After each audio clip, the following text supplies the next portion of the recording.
Welcome to the Silver Bullets podcast on the Ozone Radio Network, your authority on all things Ohio State. And now, here are your hosts, Shannon Sommers and Eric at the BBC.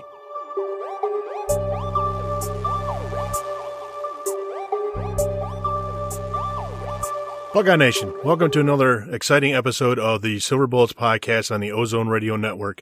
I'm your host, Shannon Sommers, contributor at Hayes and Cannon on the ozone.net and producer of Acosta Field with Tony Gerdeman. Today we're going to be talking about college basketball, so I have Eric at the BBC with us. Eric, how are we doing today? Doing pretty good, and I promise there are no quotes around exciting when you said that earlier.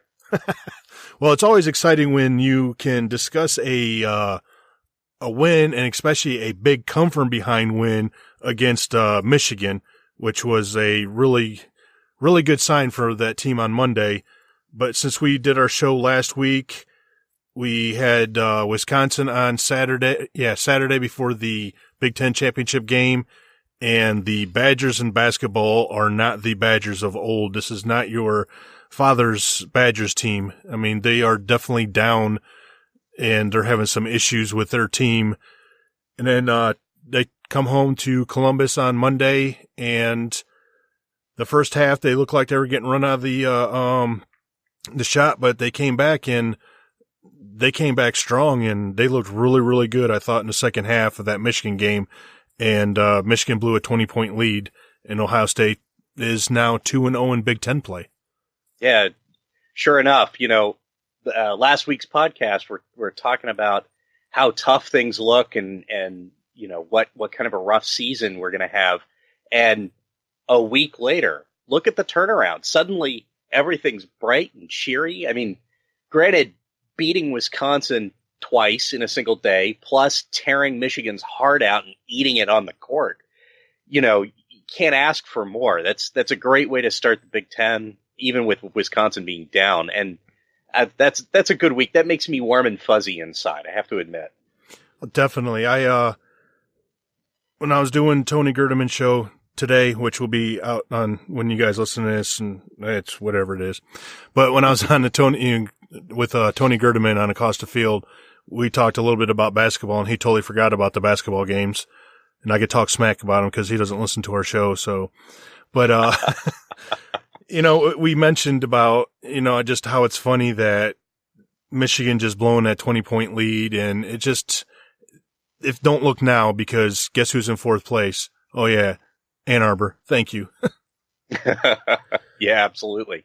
Yeah, it's going to be an interesting Big Ten season because I don't think we're going to ride undefeated through this conference, which is granted down compared to even a couple of years ago. But it's a good way to start, and then we get some opportunities with some softer teams to sort of take some of the lessons that we've learned and apply them before we have to take on North Carolina and then get into the meat of the Big Ten schedule. But, you know, it's certainly a great way to start to just be 2-0. And that Michigan team, that's a pretty good Michigan team. You know, they were able to put us down 20 because they leaned on some great scoring and excellent defense. I mean, they were playing lights out defense, and we just couldn't stop them. We could not figure out how to move the ball against that defense. And until Jashawn Tate managed to curl around the edge and slam it home, we didn't have an answer. But boy, did we turn it around after that slam. Yeah, we mentioned on last week's show about the lack of leadership, and I think it's the last two games Tate's been moved into the starting point guard spot. Chris Holtmann said he's going, trying to teach CJ Jackson a lesson, I guess. And, your power forward is going to be your starting point guard now, trying to get CJ Jackson to stop turning the ball over so many times and run the offense or whatever. But he showed some glimpses of that leadership that we were talking about that was lacking. I mean, he made some great defensive plays, which really hyped up the players, his teammates, and then that slam, and they never hung their heads, and it was never, oh, here we go again or anything like that. They fought back and they clawed back, and it was it was one of those ones. It was like a freight train that just you could not get out of the way of once they started getting rolling. That's right. I'm not egotistical enough to think that the basketball team is actually listening to these podcasts, but boy, it sure looked like it, because I said last week that Jashawn Tate has to be the person that the offense flows through when we need a basket, and against Michigan, that's exactly what happened, right? I said that Keita Bates-Diop, his shot is there when the pressure is not on him.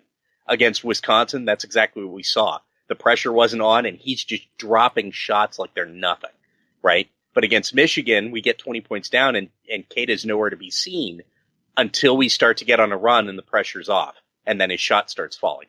It's truly incredible. So credit to Coach Holtman to thinking up a strategy to try to shake things up and get the team playing a little bit better. I really like this idea of Jashawn Tate running the point, even though he's not a natural point guard.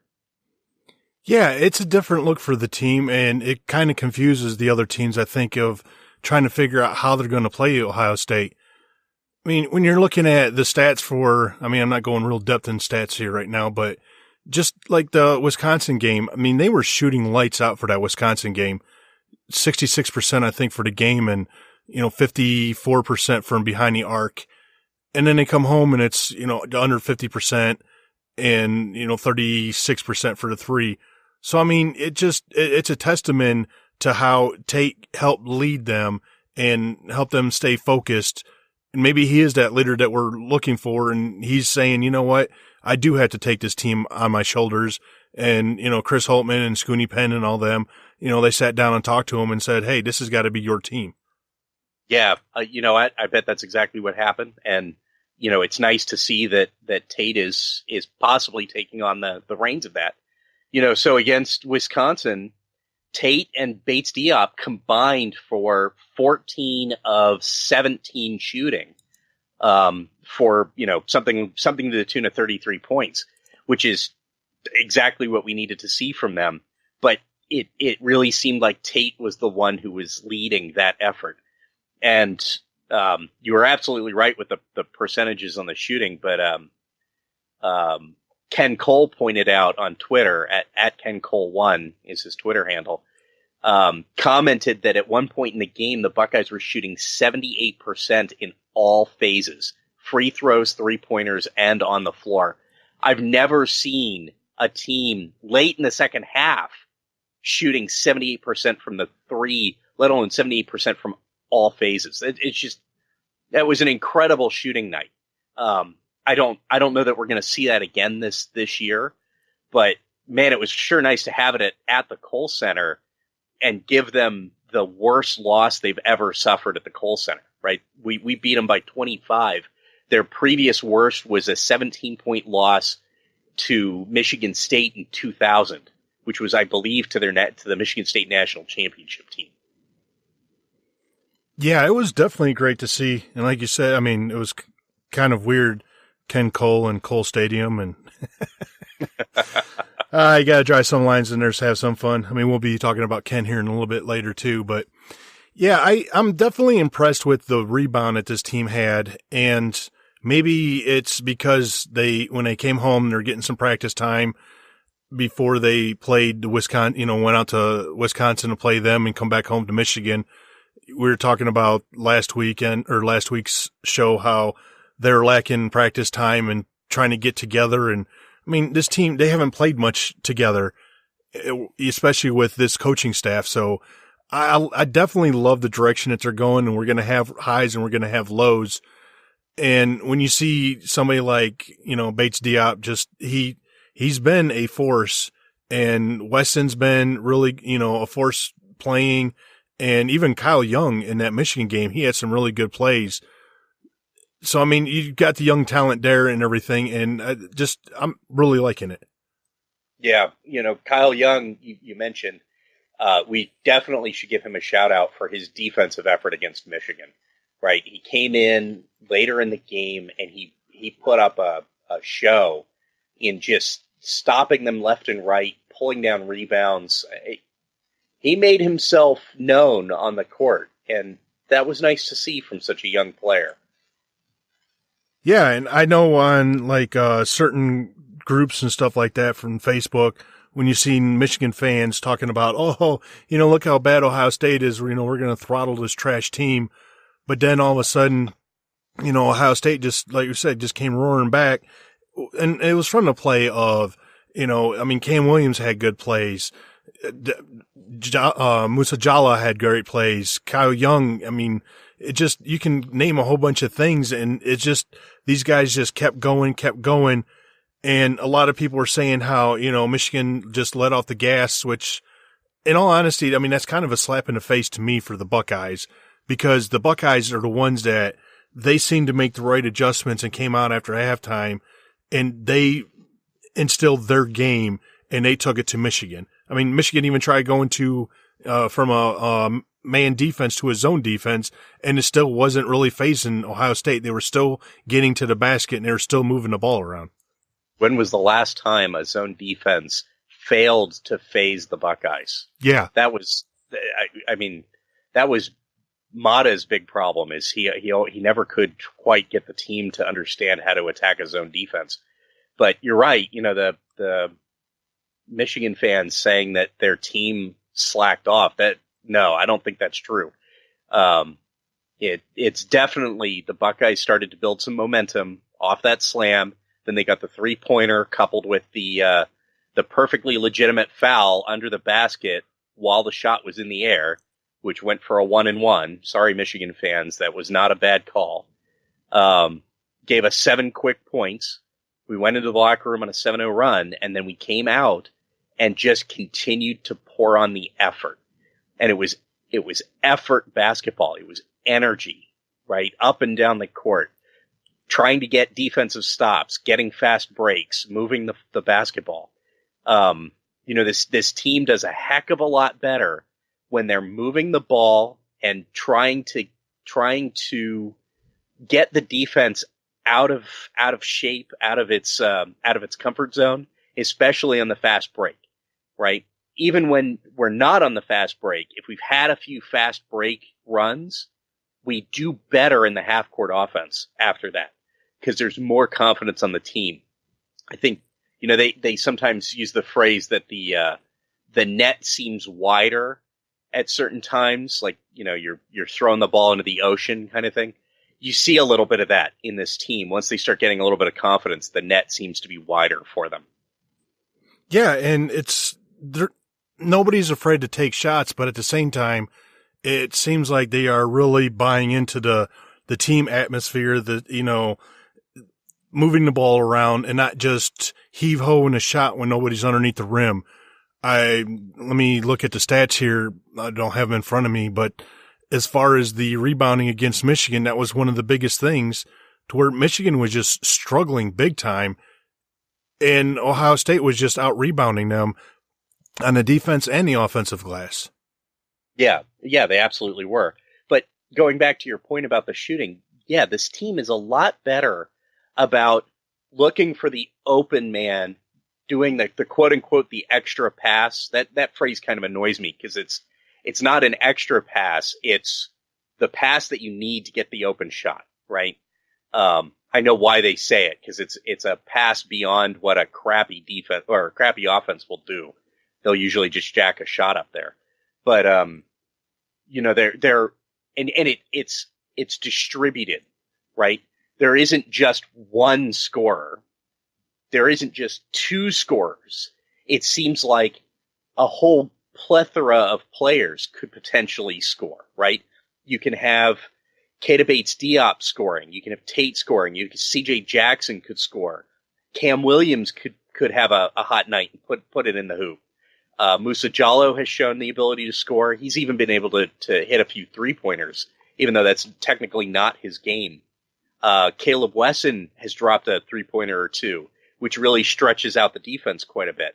But then also, because they're scoring well, that's opening up opportunities down low for Bates-Diop and for Musa Jallah and for Caleb Wesson. And man, Caleb Wesson's doing a good job powering up down low I think he could still improve on his strength quite a bit, but he's definitely getting better. I think with a couple more games, he'll really start to understand how to take it to the rim strong.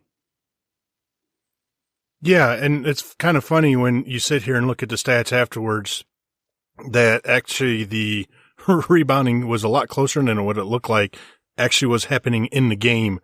I mean, it was 35 rebounds for Ohio State and 32 for Michigan. Michigan had 11 offensive rebounds and Ohio State had 6. So, I mean, it seemed a lot more dominant, especially I think most of Ohio State's rebounding stats came from the first half. Because in that second half, the aggression from Ohio State, as far as going for the ball and coming up with the ball instead of just waiting for it to come bouncing to them or, whatever. I think there was one play where, who was it? Wesson underneath the basket, which I figured you're probably yelling at the TV when the announcer's like, that might be an over the back. Oh, he had a great block, and they called it a jump ball. But I mean, it was just, it's those little things like that really, you do that at the beginning of the season and they start adding up and you're not thinking about that kind of stuff at the end of the season. You're just playing. And those are the things that really could snowball and just dominate teams. I'm not saying they're dominating Michigan and Wisconsin or just, it's a good sign for the future. Yeah, that's right. So quick public service announcement. Folks, over the back is not a foul. You can download the NCAA rulebook. If you disbelieve, I will happily send you the link on Twitter. Do a Control F for over the back. You will not find it. That's because it is not a foul. The proper foul is a push against the player's back. That is a foul. But if a 7-foot player reaches over a 6-foot player, there is no foul if there is no contact. Over the back is not a foul. It's one of my biggest pet peeves. That's why I was laughing. I'm like, as soon as I heard the announcer say it, I was like, I know Eric's sitting there like, are you kidding me? My other pet peeve is when refs don't follow shooters to the floor. If a defender runs up and tries to defend a 3-point shot and hits the shooter when he's still in the air but the ball's been released, that's still a foul. They've been calling it a little bit more frequently this year, but they're still not quite there yet. Yeah, what's your stance on high-fiving officials? Oh. Well, when it's Teddy Valentine, it's never okay. No, I mean, you sit there, you see that, and that's why I kind of laugh, because a lot of the Michigan Twitter just went on a rampage. And ironically, I mean, first of all, the call was overturned and went for Michigan. And, it's a Michigan grad who's playing for Ohio State. So, I mean, what's the issue here? You know what I'm saying? Look, the officials are wonderful, personable people typically. They like to see effort plays. They like to see great plays. And they're not afraid to compliment a player or congratulate a player for making an effort play, right? That's all that was, right? That was a ref showing some respect to a player. Yeah. Period, end of discussion. Right? I could see how it looks, inappropriate. But at the same time, it's one of those ones where it's Michigan making a mountain out of a molehill. I mean, of course. The greatest. You're Michigan fans. Yes. Here's your tinfoil hat. Stop believing that the Big Ten officials are out to get you in every sport on the planet. Just make sure it's carved. Just make sure it's carved in there 13 and 34 since 2003 in football and basketball. Yeah, there you go. When I seen that stat come across Twitter, I was like, "You've got to be kidding me." I'm sorry. I don't feel bad. I really don't, because, the 90s were just atrocious, and sure, the Fab Five technically doesn't exist anymore, but I mean, Jimmy Jackson and that squad, that was my team, and watching them play and lose out in the Final Four to some cheaters. But I mean, you didn't know at the time. You kind of had, suspicion at the time, but right. I mean, that and the simple fact of the JCPSD or PTSD that, we all have. So it just, the 90s were not good to us. And so Michigan, I don't feel sorry for you.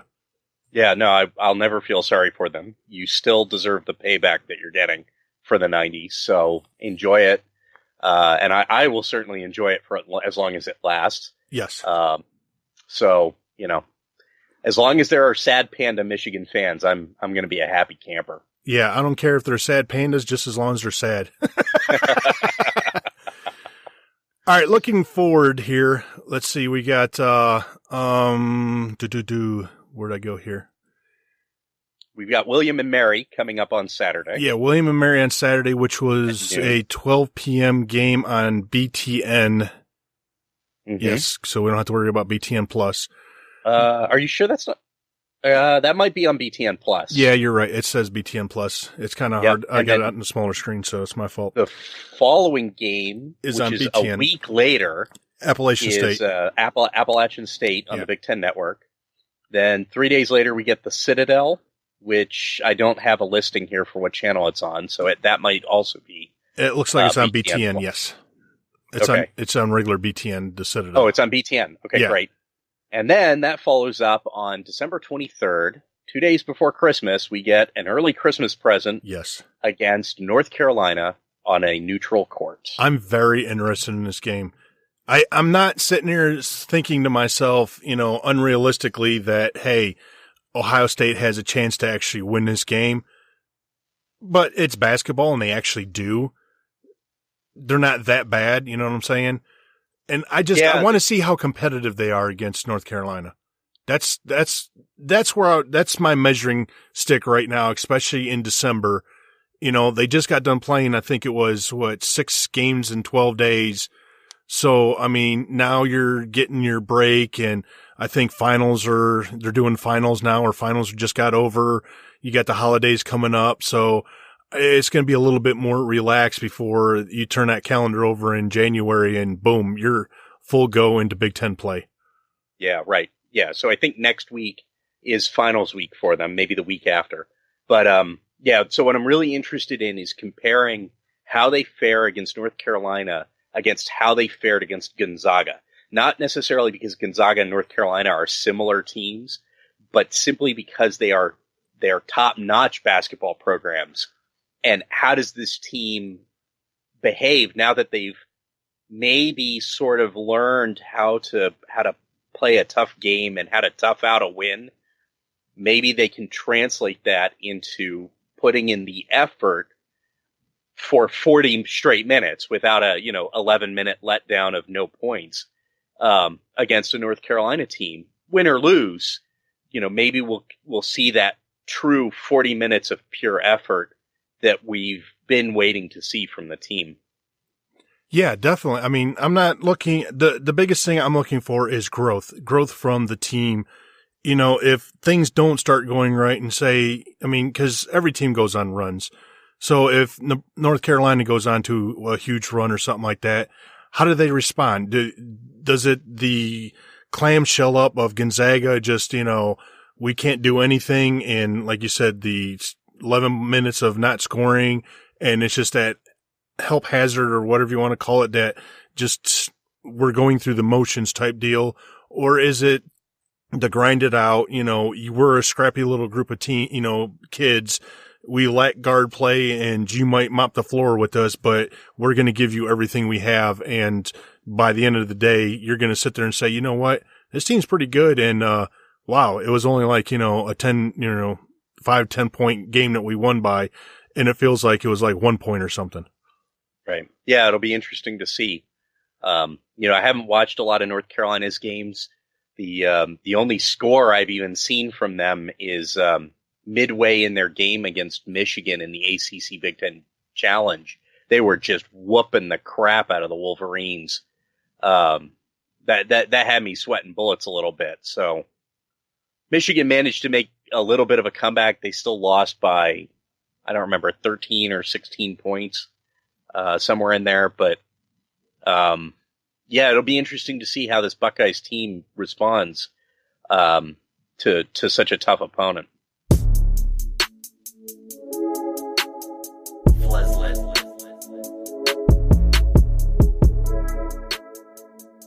Now it is time for the Ask Silver Bullets segment. This is your time.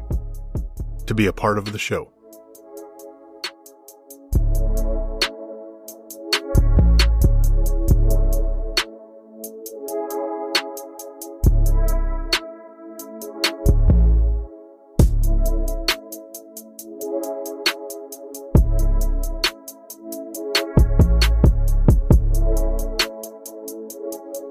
All right, now we have our Silver Bullets, or Ask Silver Bullets podcast segment where our listeners can send in questions. You can send in questions to us, silverbulletspodcast@gmail.com. You can hit us up on the hashtag, Ask Silver Bullets Podcast on Twitter. We could DM us on Twitter at SILVR Bullets Pod. You can send us a message on Facebook, Silver Bullets Podcast, if you like this Silver Bullets Podcast page on Facebook. And if you want to leave a voicemail so we can play it on the show, it's area code 567-203-5705. We have a very interesting first question here. And if anybody's listened to the women's basketball, the string team show that we have, we're going to have another one coming up. Chris from WVA Buckeye says, do you guys wear pants and sit in the closet when the lights are out while doing the show? And just to give people a backstory, that when Chris was doing his show, he was in his kitchen and his wife was cleaning and cooking some food and everything. And there's a ton of background noise, and we try to get, and it's basically as professional and, great audio quality for you guys. So, I don't wear pants. And I don't wear anything, so this is my time to be me. So in order to ruin your mental image, I'm sitting in my chair butt naked right now with all the lights on in my glory, talking basketball. Oh my. Okay. I did not need that image, Shannon. Thank you very much. And all the listeners are gone. So here I was going to make a joke about how I was hashtag Team No Pants, but Shannon one-upped me before I could even say anything. So generally, yes, I wear pants. In fact, I'm still wearing the pants I wore to work. So, I try to keep it professional.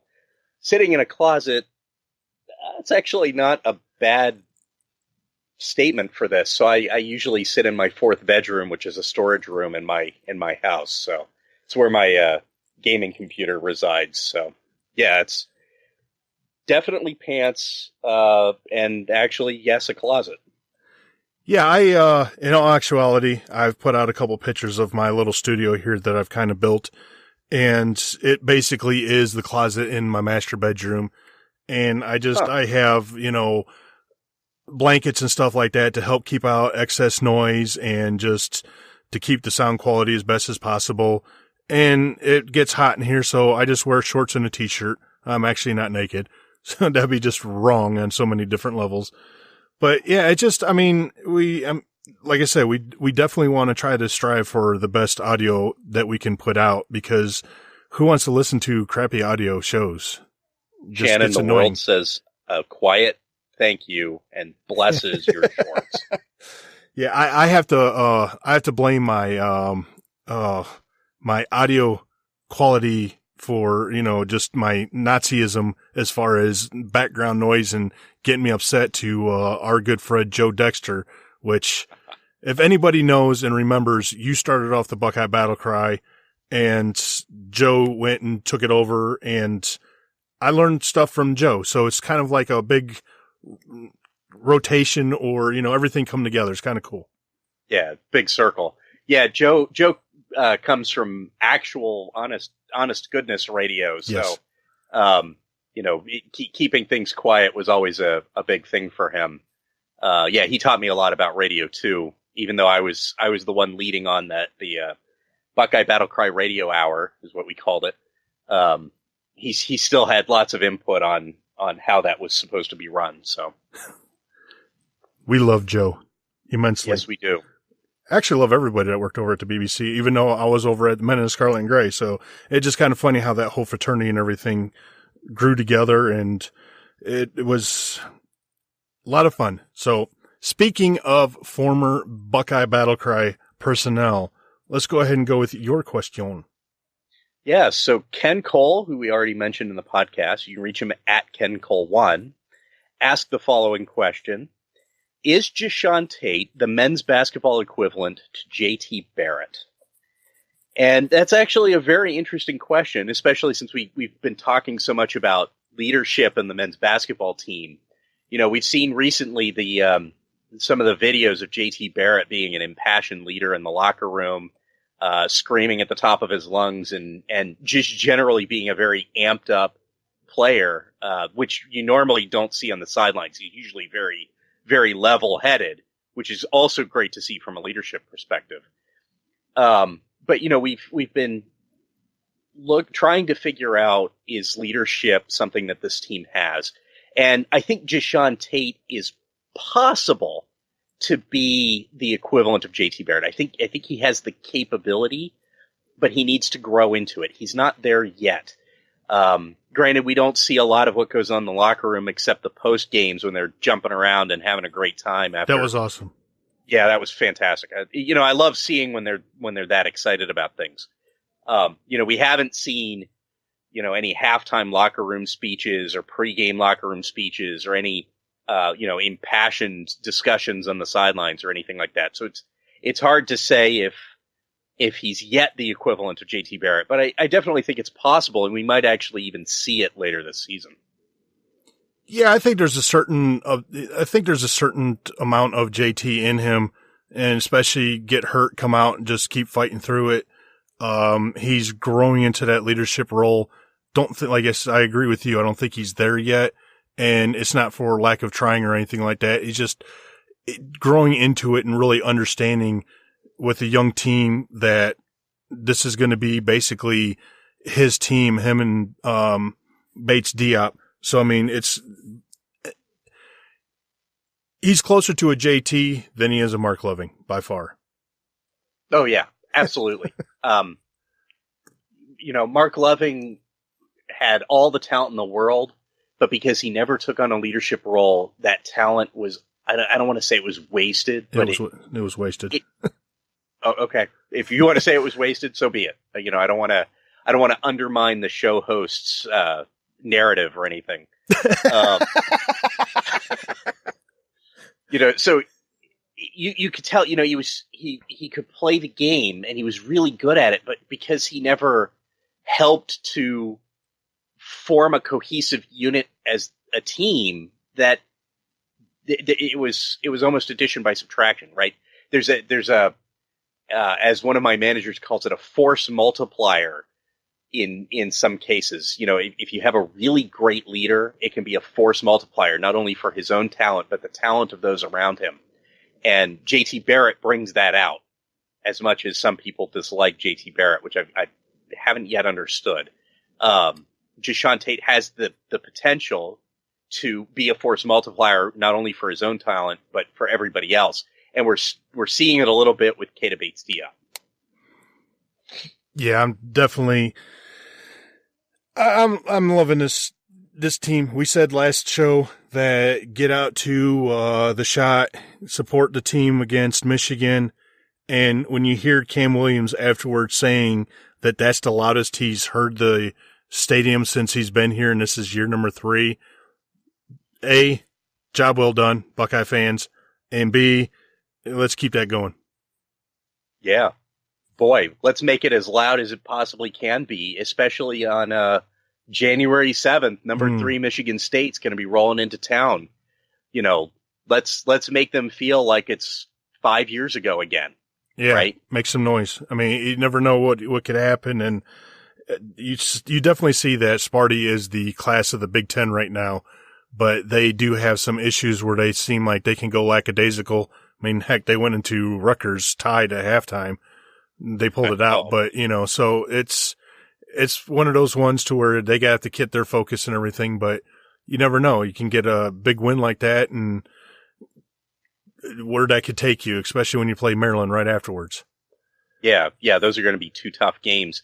You know, if you could get a win against a team like Michigan State, not saying that that's going to be easy, that would be an even bigger stepping stone. And at that point, we might even be willing to say that maybe this team has a shot at making an NCAA tournament. I think they're right on the cusp of maybe figuring something out and becoming an 8 seed or a 9 seed, maybe. Right? I'm still thinking they're an NIT bound team, but that's simply because I don't yet know what the strength of the Big Ten is. So it'll be interesting to see. And that game's at home. You have a chance to help be that sixth man, support them. They're loving the sounds that the fans are giving them so far. So definitely keep that up. I totally agree. All right, that's going to do it for this episode of the Silver Bullets podcast. Eric, where can I find you at? So you can find me at EricTBBC on Twitter. That's basically the only social media I do, and even that's a stretch, so don't look for me anywhere else. You can find me on Twitter at ShannonCFB. You could, like I said earlier, for our show, you can follow us on Twitter at SILVR Bullets Pod. Like us on Facebook, Silver Bullets Podcast. You can subscribe and listen to our shows on iHeartRadio, TuneIn, Spreaker, YouTube, Google Play, Apple Podcasts, Stitcher, and SoundCloud. If there's somewhere that you guys want us to be, just, hit us up and let us know. Always love, our listener and our listener feedback and everything like that. So, with that, we'll see you guys we'll talk to you guys next week, and go Bucks. Go Bucks.